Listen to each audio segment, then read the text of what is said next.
आज यहाँ हम ह्यूमन रिप्रोडक्टिव सिस्टम का पार्ट 2 देखेंगे, जो है फीमेल रिप्रोडक्टिव सिस्टम, जिसमें हम देखेंगे फीमेल में ओवम यानी कि एग का फॉर्मेशन कैसे होता है और पीरियड क्यों और कैसे होता है। इसके पहले पार्ट में हमने मेल रिप्रोडक्टिव सिस्टम के बारे में जाना था, जिसमें मैंने बहुत सिंपल तरीके से समझाया था कि स्पर्म कैसे बनते हैं, एजेकुलेशन कैसे होता है, इरेक्शन का पूरा प्रोसेस। अगर आपने यह वीडियो नहीं देखा है तो उसे भी देख लें, लिंक आपको आई बटन या नीचे डिस्क्रिप्शन बॉक्स में मिल जाएगा। फीमेल रिप्रोडक्टिव सिस्टम के पूरे प्रोसेस को जानने से पहले आपको इस डायग्राम को अच्छे से समझना होगा। यह दोनों ओवरी हैं, जिसे हिंदी में अंडाशय कहते हैं। इसी में ओवम यानी एग का विकास होता है और फीमेल में इम्पॉर्टेंट हार्मोन जैसे कि एस्ट्रोजन और प्रोजेस्टेरोन का भी फॉर्मेशन यहीं पे होता है। यहाँ आपको जानकर हैरानी होगी, ओवरी में एग का निर्माण भ्रूण जब 2 हफ्ते का होता है तभी से हो जाता है। यानी फीमेल जब अपने माँ के पेट में होती है तभी उसके अंदर एग बन जाते हैं, लेकिन वह इमेच्योर होते हैं। एग को मैच्योर होने के लिए कई हार्मोन की ज़रूरत होती है और यह हार्मोन बनते हैं जब फीमेल 12 से 15 साल की हो जाती हैं। इसी समय पीरियड स्टार्ट होता है, जो यह बताता है एग फर्टिलाइजेशन के लिए तैयार है। यह फैलोपियन ट्यूब है। जब एग विकसित हो जाता है तो एग ओवरी से निकलकर फैलोपियन ट्यूब में आता है।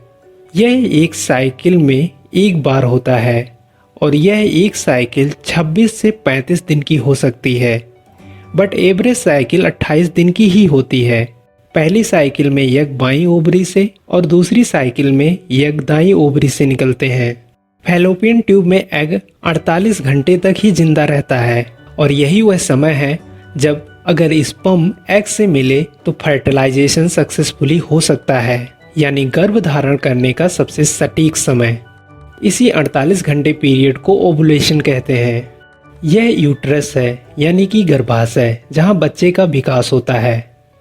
आपने देखा होगा बच्चा एक थैली में बंद होता है। यह एक प्रकार का ऊतक होता है जिसे प्लेसेंटा कहते हैं। उस थैली का विकास यानी प्लेसेंटा का विकास यूट्रस में एंडोमेट्रम के द्वारा होता है।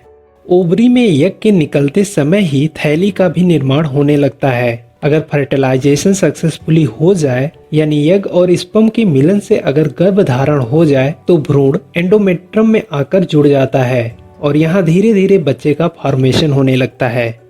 यह सर्वेक्स है, यानी कि गर्भाशय और वजाइना का मुख्य द्वार, जहाँ से स्पर्म ने प्रवेश किया था। भ्रूण का निर्माण होते ही सर्वेक्स एक थिक म्यूकस से बंद हो जाता है। यह पूरी प्रोसेस तो तब की है जब फर्टिलाइजेशन सक्सेसफुली हुआ है। अब बात करते हैं पीरियड क्यों होता है। हमने शुरू में एक साइकिल की बात की थी, उसे अब यहाँ हम एक स्केल से समझने की कोशिश करेंगे। मान लीजिए साइकिल 28 दिन की है। यह पहला दिन है और यह 28वां दिन, बीच में पड़ता है 14वां दिन। यही वह समय है जब एग ओवरी से निकलता है, जिसको ओवुलेशन प्रक्रिया कहते हैं। यहाँ एग 48 घंटे तक रुकता है, या कह लो स्पर्म का वेट करता है, यानी कि 14वें, 15वें और 16वें दिन तक। अगर इस बीच फर्टिलाइजेशन नहीं होता है, यानी एग में स्पर्म प्रवेश नहीं करता है, तो 16वें दिन से एग टूटने लगता है और हम लोगों ने जिस थैली की बात की थी उसका भी टूटना स्टार्ट हो जाता है, क्योंकि मैंने पहले ही बताया कि एग का ओवरी से निकलना और प्लेसेंटा का बनना साथ साथ शुरू होता है, बट फर्टिलाइजेशन ना होने के कारण यह टूट जाता है, जिससे नई साइकिल में नई प्लेसेंटा बन सके।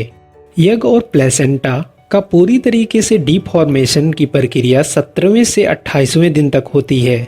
28वें दिन के बाद नई साइकिल स्टार्ट होती है और इस साइकिल के पहले से 5वें दिन तक जो पुरानी साइकिल में प्लेसेंटा और एग टूट चुके थे, रोज धीरे धीरे ब्लड के रूप में सर्वेक्स से बाहर निकलते हैं, जिसे मेंस्ट्रुअल साइकिल या आम भाषा में पीरियड कहते हैं।